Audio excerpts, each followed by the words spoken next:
What's up, Marc?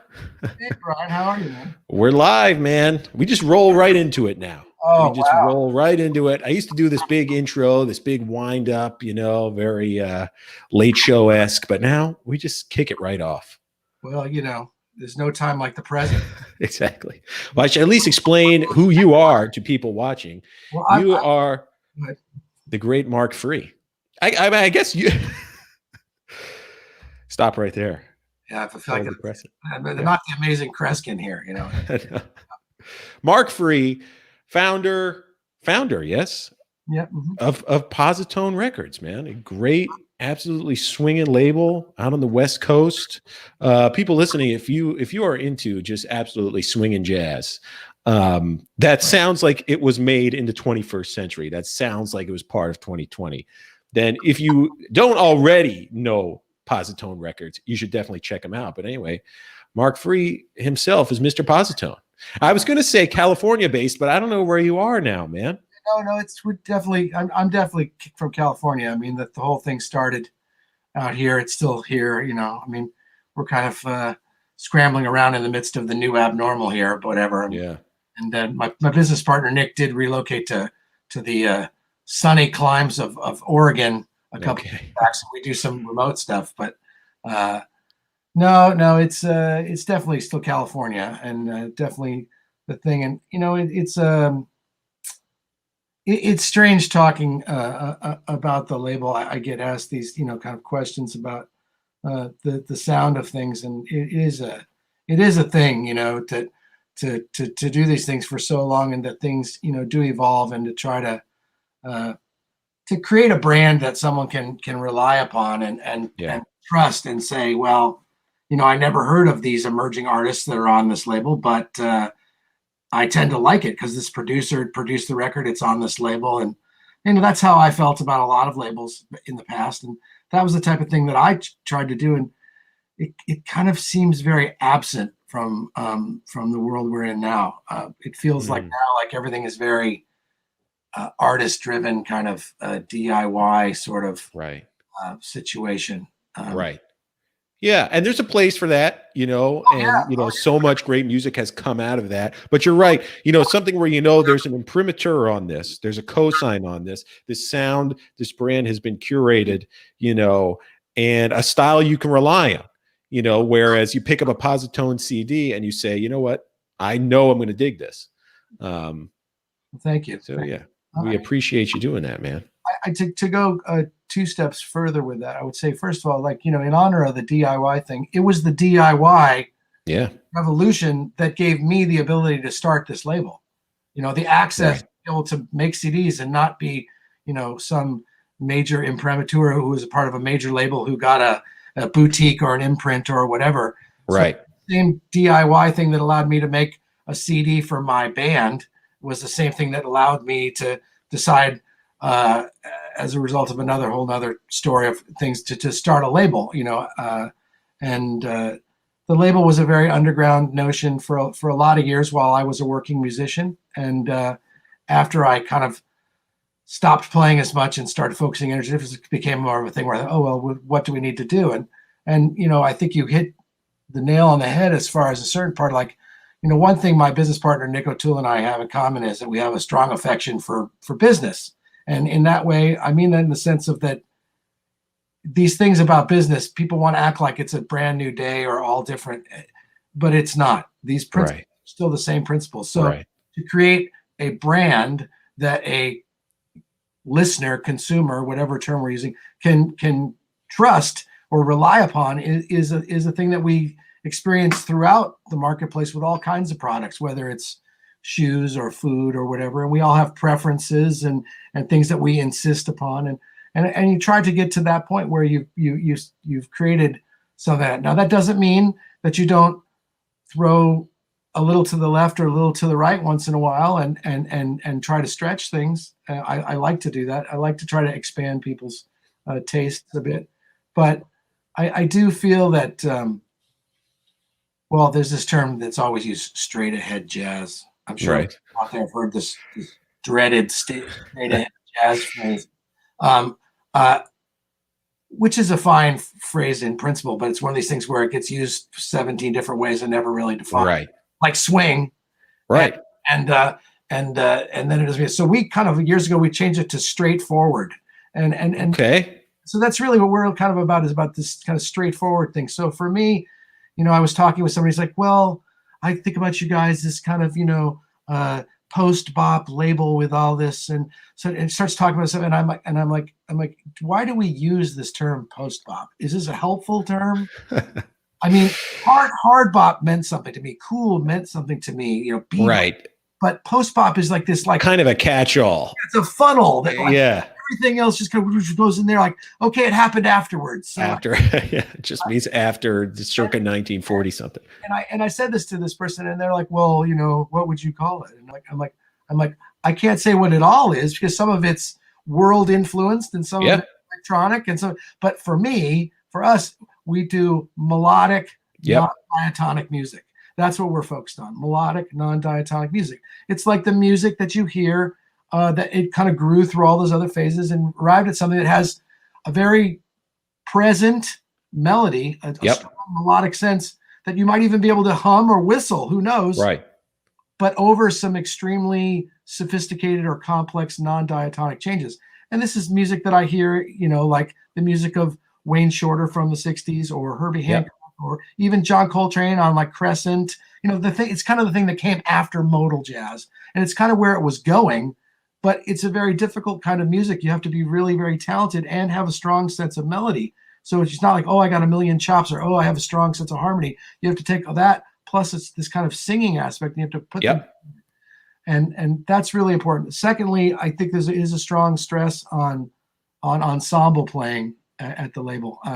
As the producer, I can tell you that there really is a great deal of effort put into trying to create the most amount of interaction, and for the consumers out there. And I guess that's the other part to say, like, I have like two roles. My first role is when I'm in the studio and working with these guys, I'm there to advocate for the listener. I'm there to like try to help the listener get something that they're going to be able to enjoy and be able to understand and connect with. Right. I'm not there to make musicians' music. On the other side, when I'm on this side of it, well, I'm here to advocate for the artists. So now it's the balance between the two. So it's an ensemble thing. And in this ensemble thing, I find that talking to people, that they say to me, I say, well, what part of the thing did you like the best? And they're like, oh, I like the part where everybody was playing. They like they like the arrangement and the ensemble. So that's where you put the emphasis. So it's really important to have a good composition, to have a good arrangement. That's why there's a strong stress on trying to encourage these people to write their most challenging and strong original music and compositions, or if they're going to play somebody else's music, to try to do something very interesting with it. Different. Yeah, man. I think those are all great reference points too. And one of the things I was going to bring up before you did was, when I think Posi-Tone, I always think rooted in melody. So for people out there who, again, like myself, I'm a card-carrying member of the Melody Club. Like, that's just what I gravitate toward. But like I said in the beginning, it sounds like, music in the 21st century. So, these are not, contrafacts, rearrangements of standards. I mean, this is, progressive music. Straightforward is a good way to put it, because it's absolutely looking forward. The Miles Second Quintet is a good touchstone. Wayne is a good touchstone. Booker Little, people like that. If that is your cup of tea, you're thinking Posi-Tone as well. Let's take it back to the beginning, Marc. Because you mentioned you were a player, and then kind of set that aside. First of all, what did you play? I was originally a bass player. Oh, okay. And then I became a guitar player, because I was just trying to get as much work as possible. Plus, the guitar was a compositional tool. Yeah. But I was lucky. I was like other people my age. I'm in my early 50s, and I was a kid in high school who was into rock, and we grew up, cut our teeth on the Beatles and Zeppelin and the Doors and whatever. And by the time I got to high school, it's like we were all crazy about like Rush. Oh my god, progressive rock, a crazy thing like that. And I was doing these things, and I got this Rush songbook I was really excited about. And I'd gone in to get my access to the piano in the choir room at my high school because I sang in the choir and did musicals and did all those other things too. And I was playing this thing, and our teacher was this incredible guy, George Greb, who, I mean, you talk about sight reading. This guy could score read. I don't know if people know what that means, but like literally means like 8 stabs of music. He could just read the whole thing at one time like this. And so we said, oh, well, hey, here, let's put this complicated Rush music in front of Greb and see if he can play it. And so we put the song "Natural Science" by Rush off their a Permanent Waves record in front of him, and he starts playing. Oh, this is quite interesting. He gets to the second section, which is called Hyperspace, and it's like and he stops and goes, "Whoa, this is just a Dave Brubeck ripoff." That's what he says. Oh, and I'm so like, I'm like, what did you say? And he's like, oh, and then he proceeds to play Blue Ronda a la Turk for us. Yeah. And I'm like, and it sent you down the wormhole. And I'm like, wow, that was, well, it had already been in the home. My mother loved jazz, and this it was always there. You know, like the Miles Carnegie concert is next to the Bob Dylan Free Whistling record in the record collection of my mother's. Good taste. So it's all there, but this like sent me down the world. So I was in it. Then a few weeks later, I went over to go jam at this guy's house. We were gonna play. He was a drummer my friend really wanted us to play with, and we went over there. We get there, and they got like a studio in the back of the house. And I'm looking, there's like these gold records on the wall, like, okay. And I'm like, okay, Christopher Cross and Joni Mitchell and Steely Dan. And I'm looking, I'm like, whoa. And I'm like, whose records? And he goes, oh, those are my dad's. And I'm like, who the is your dad? Yeah. His dad was Victor Feldman. And so I through his son, Trevor, I became friends with his father, and his father became like really my first great jazz mentor. And he took me. There's many stories. And this was where, L.A.? Did you grow up in L.A.? Yeah. Los Angeles in like 1982, 83. Yeah. And they had a studio there, and like, you know, Victor saw that I had an interest in these things. I mean, my interest in being a producer goes back even further than that. But when I was 9, my mother asked me what I wanted to be, thinking he would say, you know, president or fireman. I said, I want to be George Martin. And I was like, and she's like, wouldn't you rather be Paul McCartney? And I'm like, yeah, Paul's great. And he's amazing, but like, I would rather work with more people and have my privacy or something, you know? Right. You want to be on the other side of the glass. Yeah. I'm more of an introverted person than that. Yeah.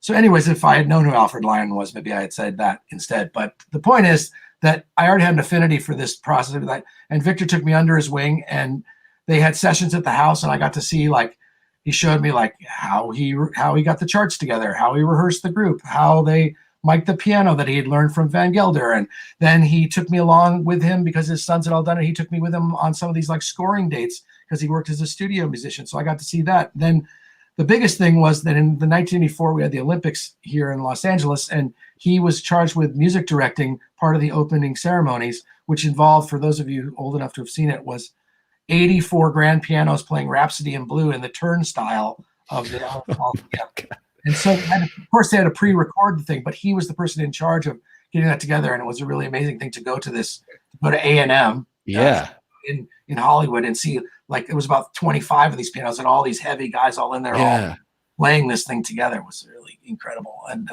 but so I learned a lot from Victor, and he would send me home with records and stuff like that. And I, you know, learned about, you know, his time in England before, and coming and playing with Cannonball and playing with Miles. And anyways, that's a huge thing.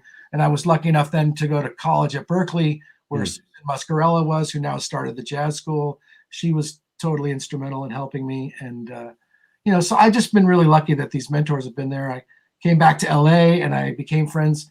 The kind of world stage was happening in South Central LA, this place that was started by Billy Higgins, who was a great guy. Yeah.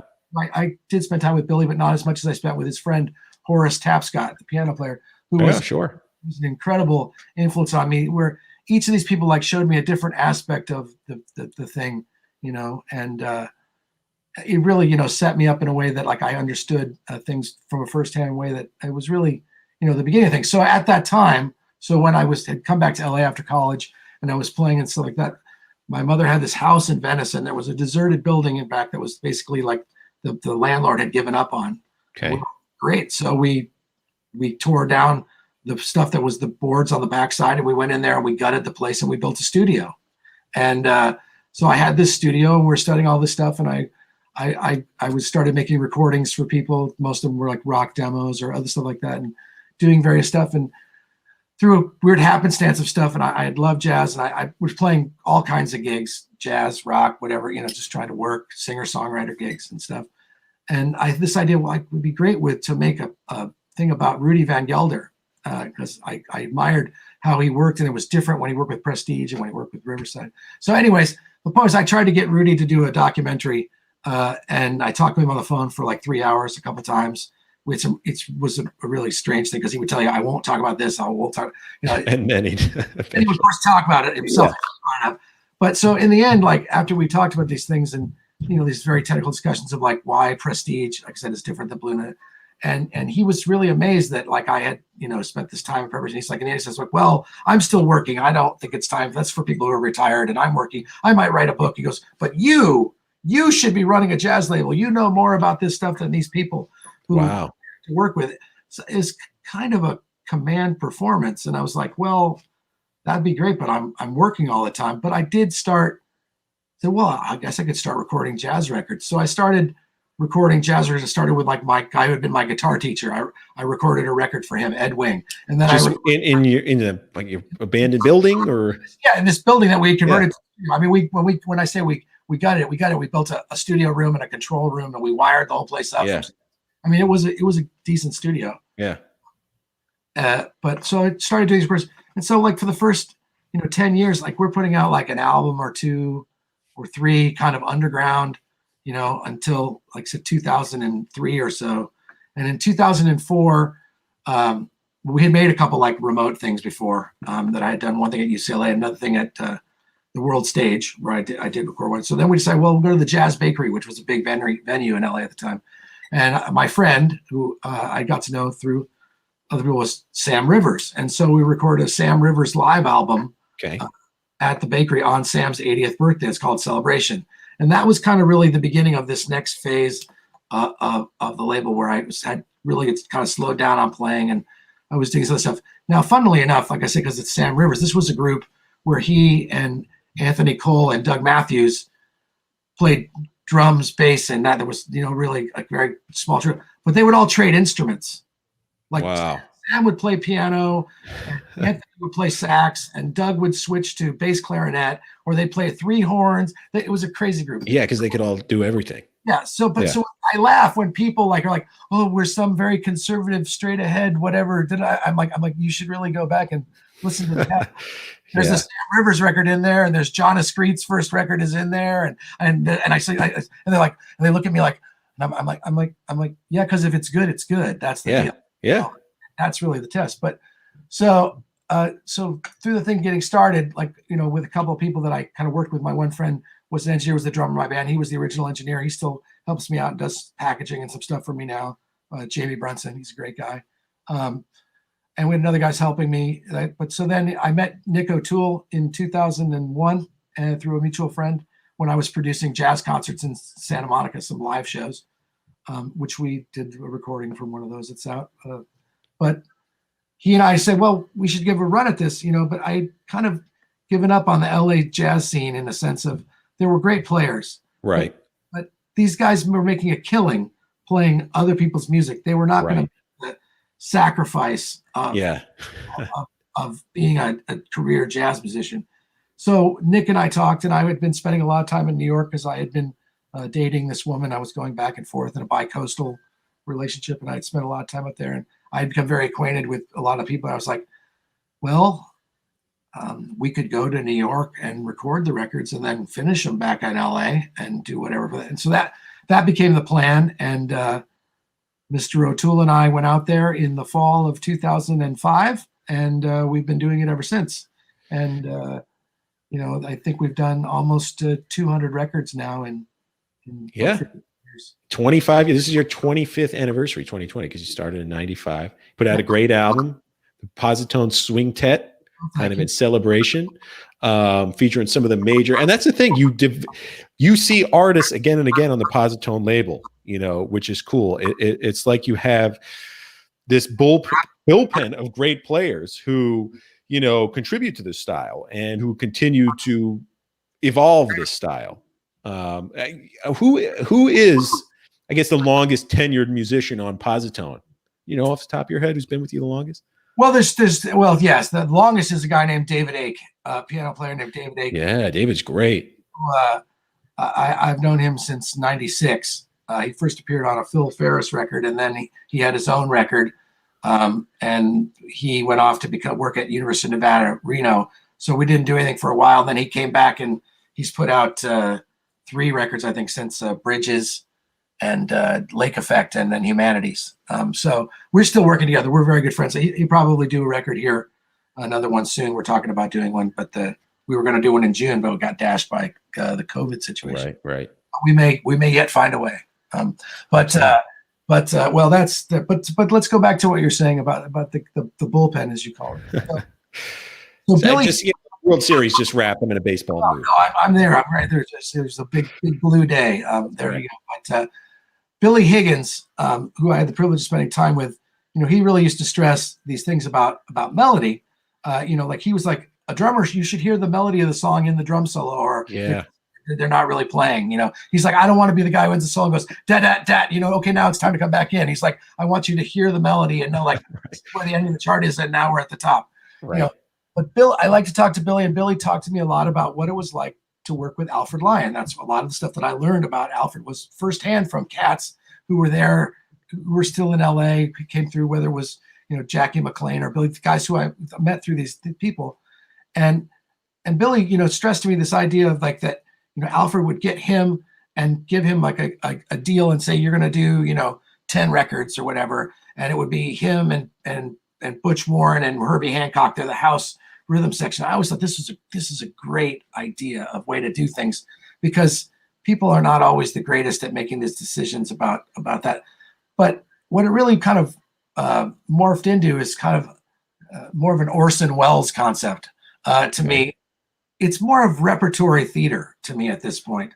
It really is this kind of thing of like having a company of performers, right, and putting someone in the lead one time and putting them in a supporting role one time, and having somebody else write something for a play that they're not even in sometimes, and all of these type of things, because everybody has something different to bring to the equation. And I do like to present new talent, young people, like the emerging talent. I'm not really like, I'm going to find somebody who's already big and get them on the label. That would not be what we're trying to do.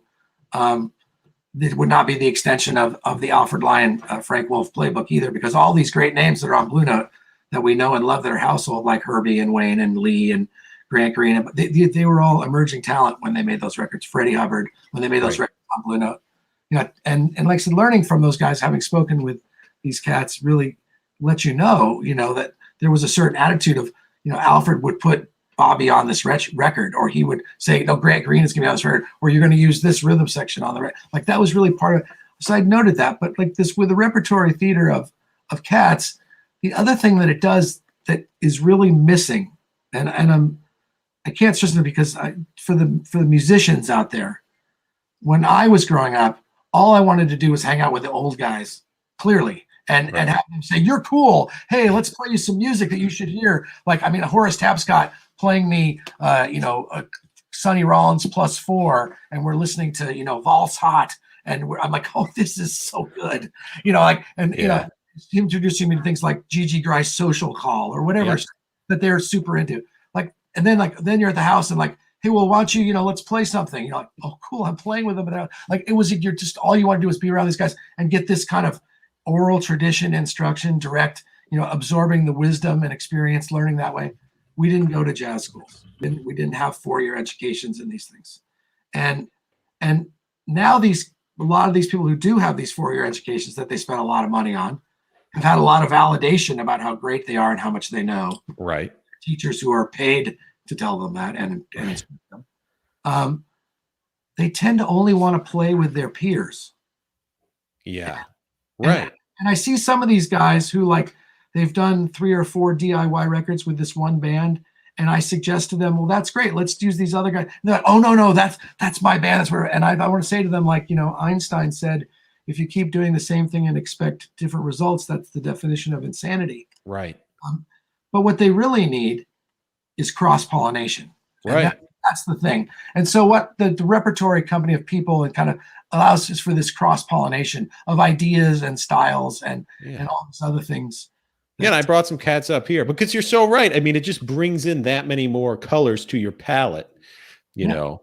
And so, I mean, this is even the way it's displayed on your site. It's like, this is your repertory, you know, this is your, you know, and it's been awesome getting to know these musicians. And again, seeing them evolve and contribute to other people's projects. And like you're saying, it's not like, you know, it's the same faces over and again. You are constantly kind of spotlighting new talent. You know, Roxy Cost just put out a great album for you guys, and going back, seeing what's coming. Alexa Tarantino, who has that new album Clarity out, is fantastic. And then you have these, just like on this page, just kind of repertory piece here, Tales of Wonder, a jazz celebration of Stevie Wonder, featuring, you know, all the usual cats, man. It's a very cool way to think about producing jazz records in 2020, man. Well, I just think the biggest thing to take away from the thing on some level is that, like, everybody's listening to everybody else. Right. It really sucks to go to a gig and then watch somebody like walk off the bandstand and get a drink or cigarette or look at their cell phone or try to talk to some girl. It doesn't look like they really are focused on what's going. By the same token, it really stinks when a leader is reading music off a music stand at their own gig. You know, I mean, there's just a certain level of kind of like preparation and interaction and stuff that is part of the experience that, you know, we're trying to foster with people. And, you know, a lot of those people, you know, it's like people come and they work with us for a while and maybe they move on, maybe they go on to do their own thing again. I mean, that's all part of it. You know, it's like the collaborational thing is great. And, you know, somebody else, you know, who was with us, you know, maybe they went on to do something bigger.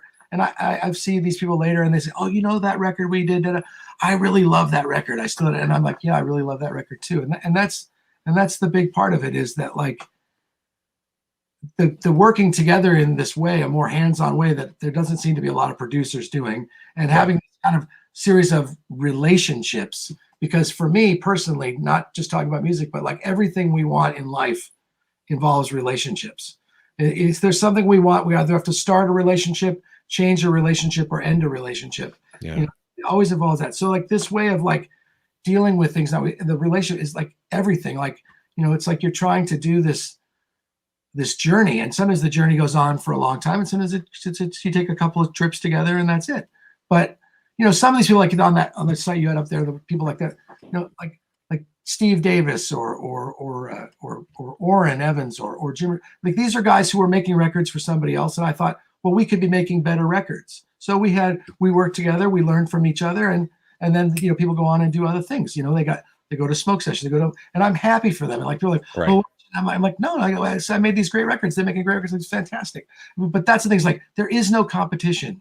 And if there's a real relationship, you know, if you love someone, you'll always love them. You right. want them to succeed. You want, like, so you're trying to create the best, you know, takeaway for the artists and for the listeners. And so for the listeners, you know, you want to create a bunch of people that they can go and discover and follow these things and follow the course of them into other things. Like when you ask like who the longest tenured person was, you know, it was David Ake. But the person, you know, sometimes we think, well, who's done, you know, the most amount of records? You know, and I think at the moment, I think that title belongs to Art Hirahara. Awesome. And great piano player. Fantastic. I don't know that I have a number of them, but I think we're up over 30 records. I think Rudy Royston is chasing behind him in the 20s somewhere. But Art is really, besides his own like 6 records as a leader and these other things that he's done, you know, he was a sideman for Sean Knoll or Nick Hempton, or he's been you know, with Tom Tollett. I mean, I've just like, and the level of communication that happens with all these people, and people know these people, and then of course they work together, they do other things, they play gigs, and it's the same thing. And so, you know, now I've kind of landed in a place where, you know, I have this house rhythm section now of Art Hirahara and Boris Kozlov and Rudy Royston. And these are 3 guys who I consider friends, you know, who we talk on the phone. We talk about other things that aren't about work or gigs or music. And so when COVID happened, and I was trying to figure out like how we're going to have records for next year, you know, my wife is a professor at USC. She teaches English. my son is going to school remotely at LA Unified School District. And I'm like listening to what people are talking about. Like I'm going to do asynchronous and synchronous stuff. And Right. the kids are going to form a pod and all this other. And so I said, well, I could do that. I could do some asynchronous production. I could do some synchronous production. I could form a pod. And so I took those guys, those three guys, Art, Boris, and Rudy, and I formed a pod. And so we discussed that we would shut it down and we would do this thing. And I have a studio we work at in Brooklyn, Michael Burby's acoustic recording. And I said, well, Michael, here's what we want to do. And we'll only have these limited people and we'll bring one person in and we'll do a thing. And then we'll take 2 weeks off and everybody will isolate.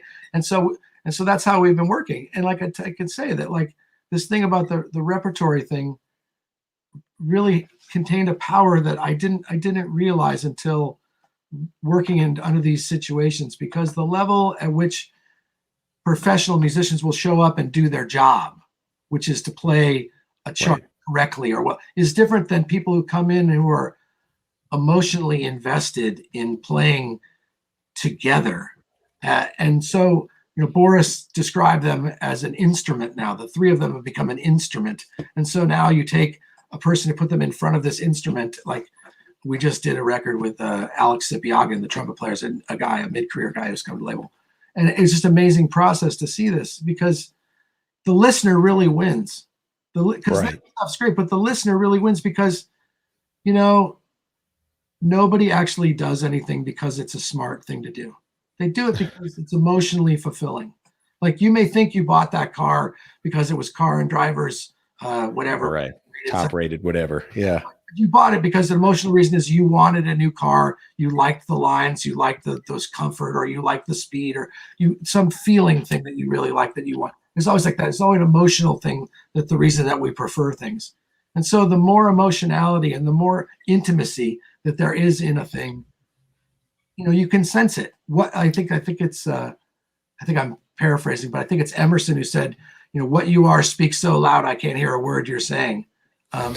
The emotionality and the presence of something is so much larger than the verbal part of it, the non-communication that happens. And I think it impacts people. You can feel it. The audience is much more sophisticated than people want to give them credit for. Someone can, maybe the drummer in a band like Billy Higgins said, as goes the drummer, so goes the band. And like maybe you got a drummer who like he speeds up or slows down or does like someone doesn't say to you, oh, I don't like that band. The drummer isn't rock steady. They just say, I don't know, they're great, but I don't really like them. Right. Just emotionally respond to that. Yeah.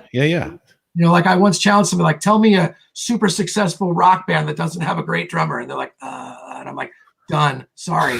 Can't do it. There you go. Because Billy Higgins was right, as usual. But the point I'm getting to is that when you offer people something more satisfying than just something that's nimble-fingered or quick-witted or overtly challenging or purposefully dissonant, perhaps you can engage them with what you're doing in a way that makes them happy, makes them feel involved. On an emotional level, yeah. This brings us back to that word swing, which, I hate to say that some guy who made some documentary, Ken Burns, was right about anything, but he was right to point attention towards Duke Ellington and Louis Armstrong. They are really very important people for a lot of reasons, more about who they were as people than necessarily musicians, although it's arguable. But Duke has those two sayings, about like, there are two kinds of music, right? The kind you like and the other kind, which isn't saying it's good or it's bad. It's just saying you, Brian, like it or you, Brian, don't like it. And that's all there is. It's like it's either your cup of tea or it's not. But one man's trash is another man's treasure. But the second phrase is the test, which is it doesn't mean a thing if it ain't got that swing. Now, for those folks in music school, he's not talking about an implied triple feel with emphasis upon the second and third triplet played over a 4/4 meter. He's not discussing some Spang-a-lang thing. Right. Swing, if were I to be so old as to have a copy of Roget's Thesaurus and whip it out and look at the word swing, I might see another word like rock. It's swinging, it's rocking. Yeah, it moves. If it doesn't move you, right. it doesn't mean anything. Now it could move your mind. It could move your feet. It could be dance music. Yeah. It could move your butt. It could be funky.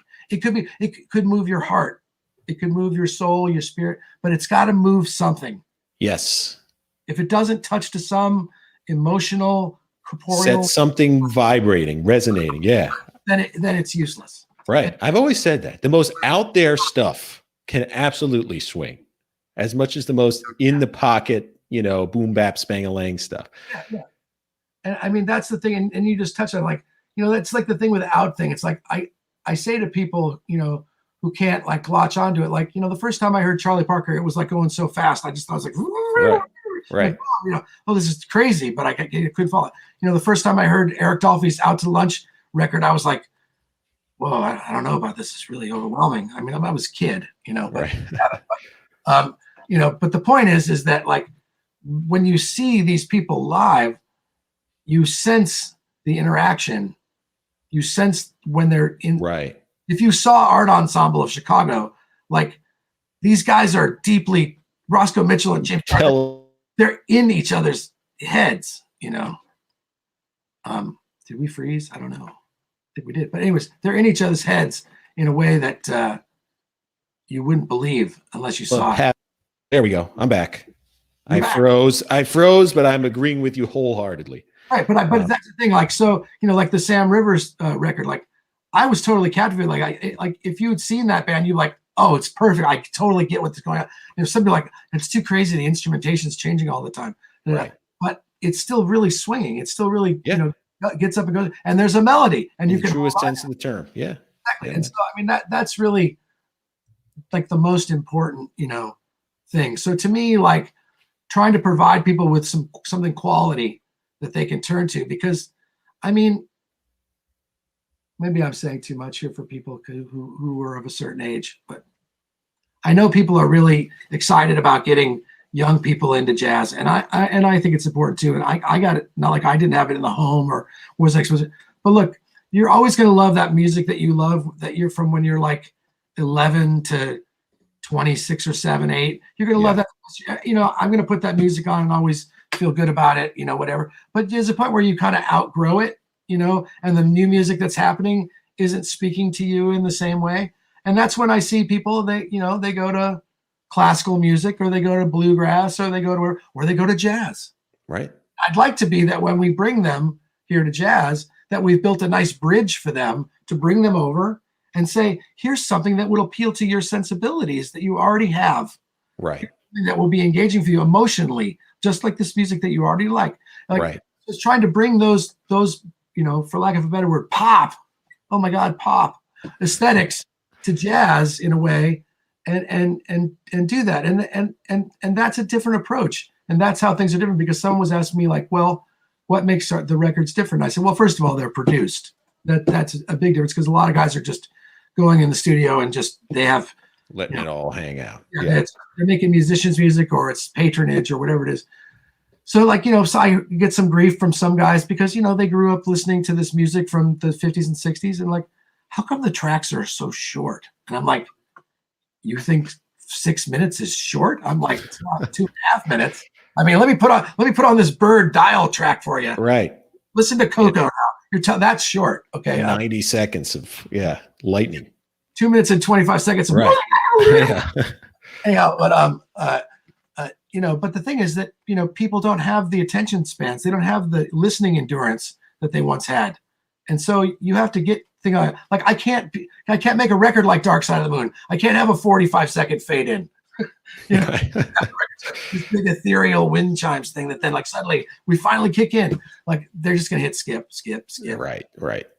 So I mean, so we have to bring those aesthetics to the thing. And on some level, I'm not trying to recreate, Blue Note records of the 1950s and 60s, because I don't just want to give somebody 6 songs, because, musicians are funny. They're very funny. I was a musician. I love music. Like, a guy named Steve Morse was my idol, this guitar player. We go to the Dixie Dregs play, and it's all guitar players and a couple of girlfriends who got, like, dragged along, but, like, it's all guitar players and, like, drummers, and they're all like, we're all pinned, like, and that's great. But, like, if music was a sandwich, like musicians want like a little piece of bread and then like a 3-foot thing of meat and cheese or whatever, and then a little piece of bread on top. They want like head in and then solo and then solo and then solo and then solo, and then there's a little head out, and then okay, that was great. I love that. Somebody put on impressions for me. Let's listen to 37 choruses of D minor. It's engaging if you're that type of person. If you're in the mood for chops, yeah. If you're or if you're on that into that depth with that particular set of emotions that are going on at the time, which are not most peaceful things. But most people would rather have you come around with a nice plate of tasty finger sandwiches. It's like, oh, it's a little bit of this bread with this thing, and a little bit of this, and it's a different taste of this. And so trying to provide people with a wide variety of palatable, for lack of, I don't call it digestible. It's some weak sense of the word, but like, palatable, digestible, portions of tastes and styles to help them become hooked on this music. Yeah. Decide that they actually, it isn't dead, that it doesn't taste funny, that it is quite enjoyable. Yeah, man. But that's the thing you're going with, because we have these huge enemies out there who are spreading a lot of very bad information, which is why Jazziz is a very important magazine. You know why? Because it's a lifestyle magazine. That's right. Because jazz is a lifestyle. We use a hashtag. Sometimes you might see saying live jazz is fun, but it's actually live jazz is fun. To be living that life of jazz, which is the clothes and the art and the food and the drinks and the music and the dancing and the hugging. And being open-eared and adventurous in what you listen to. And it's a complete package, man. I'll tell you what I do miss from about being older and the kind of distance and the busyness and things like. I used to go to the record store every Thursday. Every Thursday I go to the record. And then we would convene at one of my friends' houses on the weekend, on usually a Saturday, and everybody would take turns playing a song from something that they picked up this week, and we'd have a listening party. And like that thing of like sitting down with each other and like turning each other on to things, and like we're playing another thing by somebody who we knew we liked that we found. Oh, you never like that's like the greatest thing ever. And that's the thing that jazz really lends it to. It's not like, oh, have you heard that hit that everybody heard that was on TikTok? It's probably been 3 million times. Oh yeah, you want to hear it again for 45 seconds with me? Oh yeah, great. Let's put one earbud in my ear and you put the other one in your ear. Let's lean together on the subway. Oh wow, cool. No, that's not cool. Right.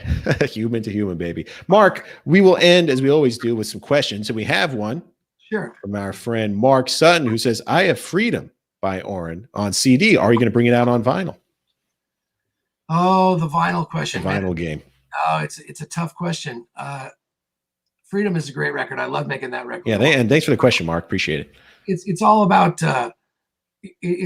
Philadelphia. That record, Philadelphia Freedom. All the players were all from Philly, and the songs were all from Philly, and there's the stuff like that on there. But the costs of making things on vinyl versus the other ways is extremely prohibitive. I love vinyl. And if I knew, like, for example, if we did a campaign and I said, okay, well, if 350 people agree to pre-buy this record, then we'll press it, because then I know because it's very expensive and it's difficult to ship and it's difficult to store. And in the end, like, we were trying to support artists who were taking these things on the road with them. And I can tell you, like, a box that has 100 CDs in it is a lot easier to carry around than a gigantic, like, I think it's like a cinder block. But I wish it was not so prohibitive. I'd like to do it. We're constantly talking about a project that we might do it on. I was, considering the idea of, like, maybe it would be a greatest hits record. But like, if he brings up a good album with Oren's record Freedom, I've thought there's a couple things in there that maybe we could do. But again, there would have to be enough demand to warrant it, because first of all, like, give you an example, like, it takes 6 months. Takes 6 months to get the thing pressed, if you use a quality press. And then, the shipping, like, people aren't aware of, like, what's happened to shipping, but like something that I used to ship for $1.35 now costs $4.35. And a record, I think it's up over $9 now to ship an LP. Wow. Wow. It would be so expensive. And I'm just like, most people, the consumer is always right. They want to stream things. Like, it's not really great financially for us, but like, I have to go like, well, I used to sell 2,000 records and make a certain amount of money. And now I've got, 200,000 streams and I'm reaching all these other people, but I'm making 60% of the money, Yeah. No, so, I know. That's a conversation for another episode, man. We'll have to leave it here. And it has been awesome talking with you, Marc. If people want to follow along with PosiTone, see what's coming out. What is the next album coming out for you guys? Well, we don't have another record coming out till January, but the next record will be this record by the New Faces. Right on, right on. Sounds all people who you probably haven't checked out before. We got Dee Meyerson and Marcus Howell and Nicole Glover and Brandon Lee, Kaylee O'Doherty and Corey Cox. It's a really good record, and I'm very excited about that. And we have a lot of great records coming out next year. Diego Rivera, we got a Mike Deese record. I've got a Ben Gleese record, of course, another Art Hirahara and Alexa Tarantino records coming, and there'll be a bunch of other exciting stuff. Maybe a Will Bernard record, some other things that we're trying to sneak out. Beautiful, man. Well, we'll look for you at PosiTone.com. Posi, POSI-TONE.com. Yes, the quick story about that is that we put names in a fishbowl, Brian, about what the adjectives, because that's what preference is about, adjectives of what we wanted to have. And the three that we came up with was positive and tone and experience. So we hyphened them. So that's why it's a hyphen. Posi-Tone and the PosiTone experience. So love it, man. Love it. I will be checking it out. Marc, appreciate it, man. This is a pleasure. No problem. Thank you so much. So long, everyone. Stay safe. Bye now. Yep, you too. See ya.